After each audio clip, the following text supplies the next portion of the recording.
In this video, we will discuss one of the topic from chapter 9 hydrogen of class 11th chemistry, that is hard water and the soft water. We will also discuss what are the different types of hardness and how they can be removed. So the first point is the water that lathers with soap is called as a soft water. Lathers means which form foam with the soap. As we know, when we use a water and we add soap or any substance into it and it form a froth, so meaning that water is the soft water. For example, a rainwater and the distilled water, these two type of water easily form lather with soap, hence called as a soft water, whereas the water that does not form lather with soap is called as a hard water. For example, sea water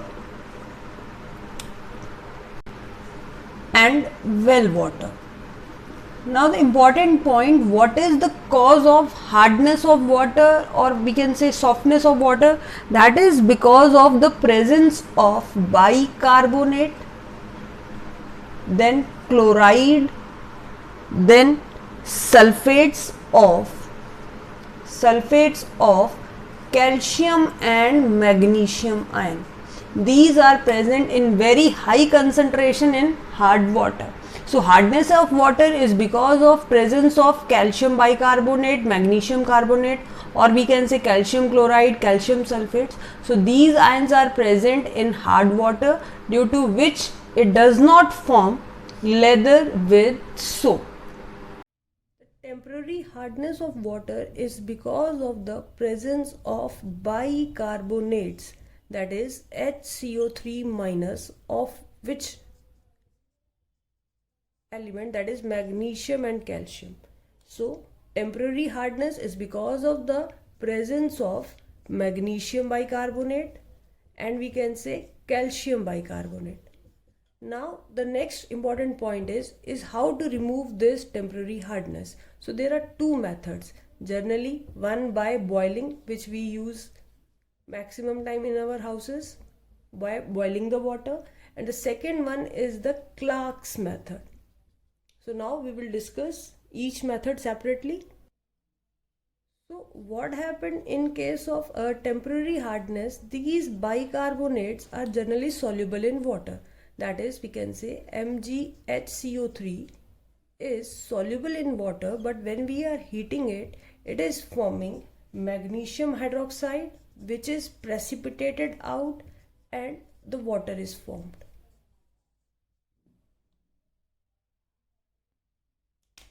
And the carbon dioxide is formed. Whereas in the second case, that is calcium bicarbonate, when heated, it forming calcium carbonate, the first thing. Then the carbon dioxide is evolving out, it released in the form of a gas, and the water is formed.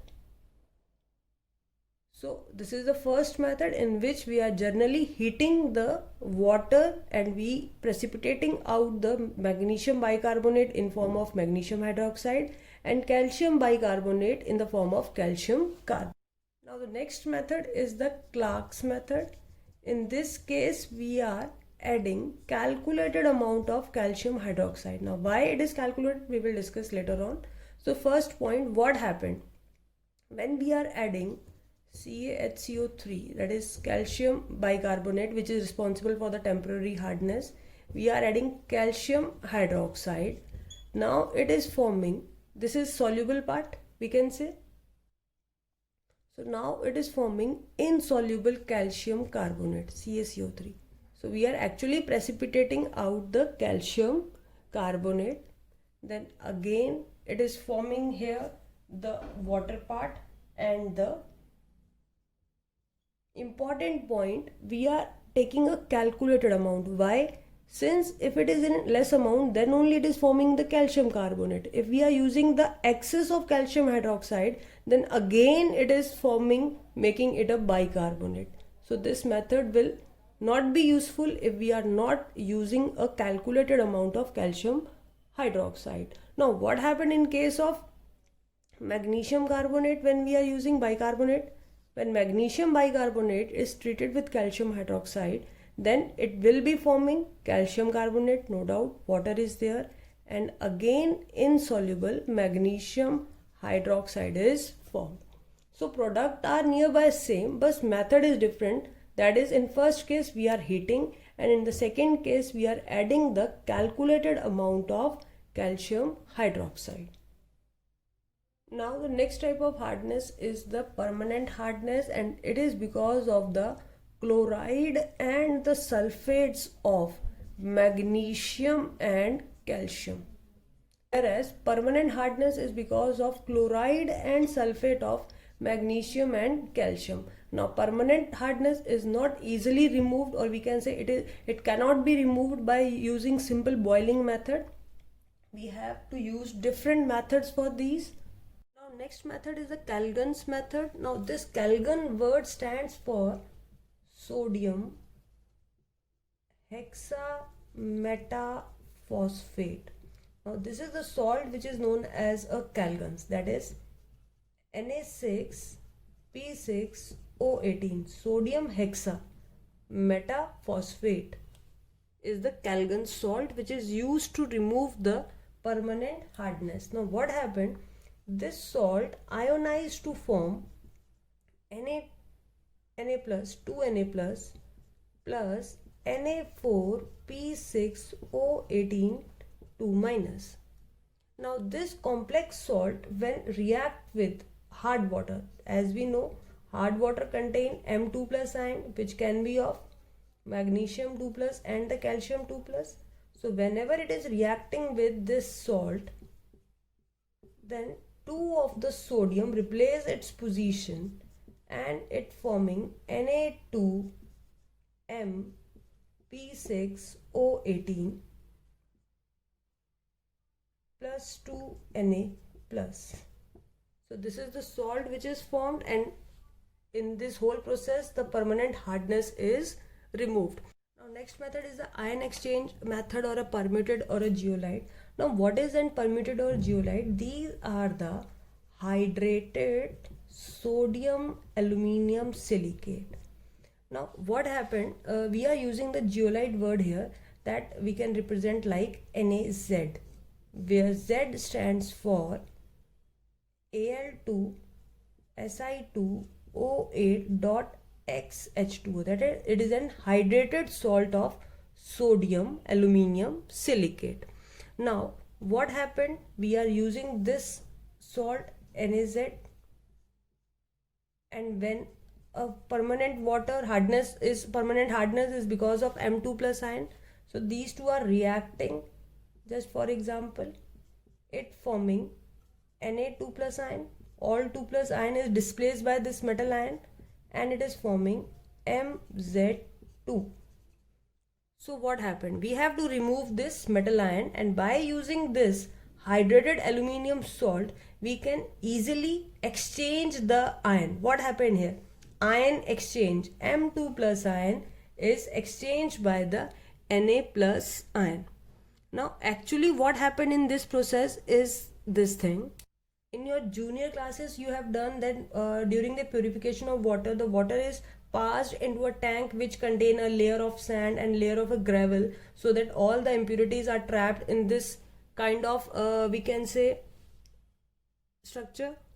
So now this concept little bit changed, that water is entered through the lower section which contain the gravel, over which there is a layer of sand, and over the layer of sand this NaZ